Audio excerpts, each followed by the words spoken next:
ধন্যবাদ যে আপনারা কষ্ট করে এখানে এসেছেন এবং আমার মতামত জানতে চেয়েছেন সেই কারণে।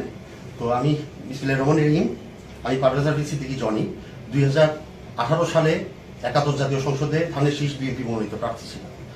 আপনারা সকলেই জানেন, ভোটও পেয়েছিলাম, আল্লাহর রহমতে পাশও আমরা করেছিলাম, কিন্তু তা আমাদেরকে রেজাল্ট দেওয়া হয়নি। আর এবারের যে কথাটা আপনি আমাকে জিজ্ঞেস করলেন, আমি এখানে শুধু বেয়াদবি না নিলে একটু কারেকশন করবো যে এখনো পাইনি সেটা সঠিক নয়। এই মনোনয়নপত্রটা যখন ঘোষণা করা হয়, এই তালিকাগুলো যখন ঘোষণা করা হয়, তখন আমাদের মহাসচিব, বিজ্ঞ মহাসচিব সাহেব উনি বলেছেন যে এটা প্রাথমিক প্রার্থী তালিকা, এই চূড়ান্ত নয়, এবং মনোনয়ন প্রাথমিক প্রার্থী তালিকা।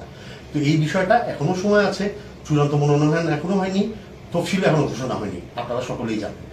আর জনপ্রিয়তার বিষয়ে, হ্যাঁ, আল্লাহর রহমতে আপনাদের দোয়ায় আল্লাহ দিয়েছে, আল্লাহর কাছে শুকরিয়া, আপনাদের সকলের কাছে শুকরিয়া, আপনাদেরকে ধন্যবাদ। তো এখন আমি শুধু এতটুকুই বলতে পারি যে আমাদেরকে যেটা পার্সোনালি ব্রিফ করা হয়েছিল, দল মনোনয়ন এই প্রার্থী তালিকা দেওয়ার আগে আমাদেরকে ডেকে যেটা পার্সোনালি ব্রিফ করেছিল আমাদের স্ট্যান্ডিং কমিটির একজন সম্মানিত মেম্বার, উনি যেটা বলেছিল আমরা একটু আগে নমিনেশনের তালিকাগুলো দিচ্ছি, কারণ আমাদের এক আসনে একাধিক প্রার্থী আছে, তো সেখান থেকে যেহেতু যাচাই বাছাইয়ের বিষয় আছে, অনেকে আবার দলের বিরুদ্ধে যে কাজ করবে, হ্যাঁ, আপনারা জানেন আমাদের প্রতিপক্ষ একটি রাজনৈতিক দল, আমাদের পূর্বের শরিক, তারাও রাস্তায় নেমে গেছে, তাদেরকে ভোট দিলে বেহেশত না দিলে জাহান্নাম। তো এই পরিবেশ পরিস্থিতি মোকাবেলা করার জন্য এই প্রাথমিক প্রার্থী তালিকা ওনারা ঘোষণা করেছেন। আমি আবারও বলছি, এটা সম্পূর্ণ প্রাথমিক প্রার্থী তালিকা। আপনি কাজ পাবেন